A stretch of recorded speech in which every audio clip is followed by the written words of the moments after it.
Hi, my name's Nurse Phill from Support Worker Hub. Thank you for joining me today. We're going to look at the difference between first aid and CPR and try and clear up some of the confusion that we see around, people calling for first aid or CPR and not knowing the differences. Because there is a bit of confusion out there. And I do get questions. They go, "Hey Nurse Phill, I've just gone to a new employer. I've got my first aid certificate, but they're asking for me to do their CPR certificate and they're asking where it is. Can you give me one?" And I always have to go through and explain, which I'm more than happy to do, how that works. But I thought, let's try and cut out the middleman and give you a good overview of what the difference is between first aid and CPR, so you're clear in your mind and then you can stay compliant. First things to know is first aid and CPR is nationally recognised training. So it's done by VET, Vocational Education Training, and RTOs, or Registered Training Organisations, are the ones that have the specific training for first aid and CPR to deliver it. Now, one of the rules that RTOs need to follow is that there is a time difference between first aid and CPR. First aid is done every 3 years and the CPR bit's done every year. Now people go, "Nurse Phill, why do you do that?" So I get a lot of those questions, especially when we're in class teaching disability CPR and disability first aid. So let me just write up here. So first aid, this is the umbrella. So this is the umbrella course. Just put nice little fancy bits on there. Now this is the first aid, is the umbrella of all the things that we learn. So it's all the medical problems, all the traumas that we have, and then all the life-threatening things.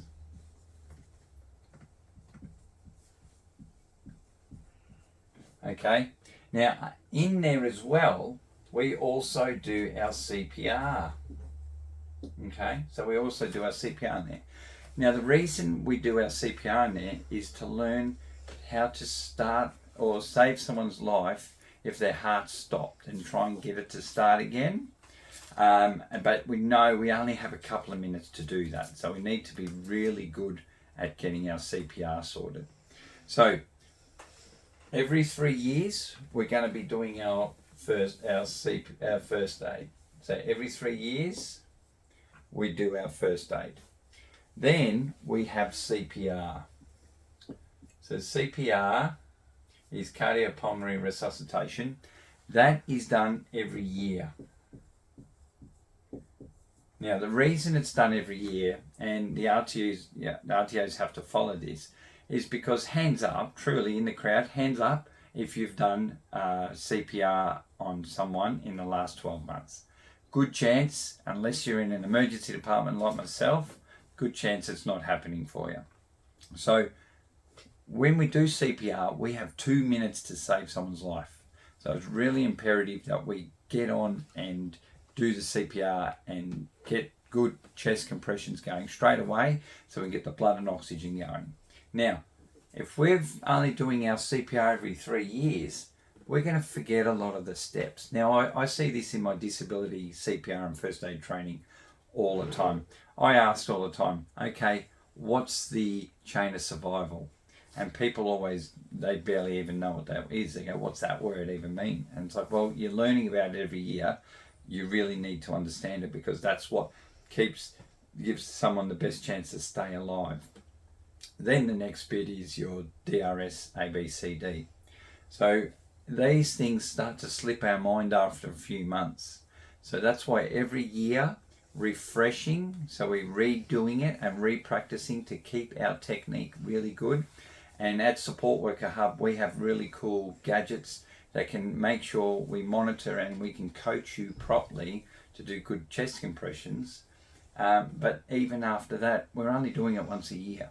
Like you do anything once a year, your brain starts to fade and go, "Oh, bit sketchy on the detail," and that's why we need to be hot on it and get refreshed every year. So when employers, I've had employers come up and go, oh, the support workers come to us and they've got their first aid, but I haven't got their CPR.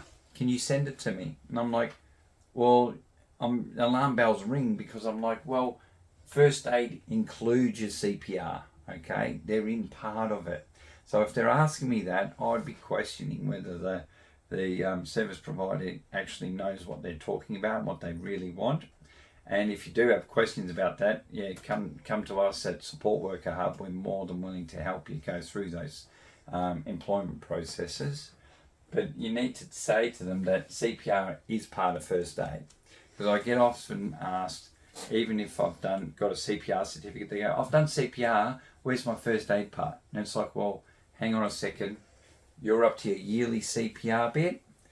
You know, every 3 years is your first aid. If you need your first aid updating, we do that with the CPR incorporated, so it's in together.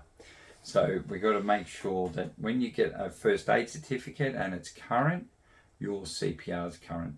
But after 12 months of your first aid, you need to go and get your CPR yearly update done. Okay, so your CPR's yearly update. So I hope that's cleared it up for you. If you have any more questions, contact us at Support Worker Hub, or come in and check our Support Worker Club, because this video will be in there as well. And we really love to have you on board and love seeing people around.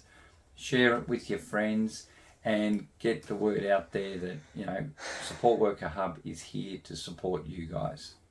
I wish you good health, and from Nurse Phill and the Support Worker Hub team, take care.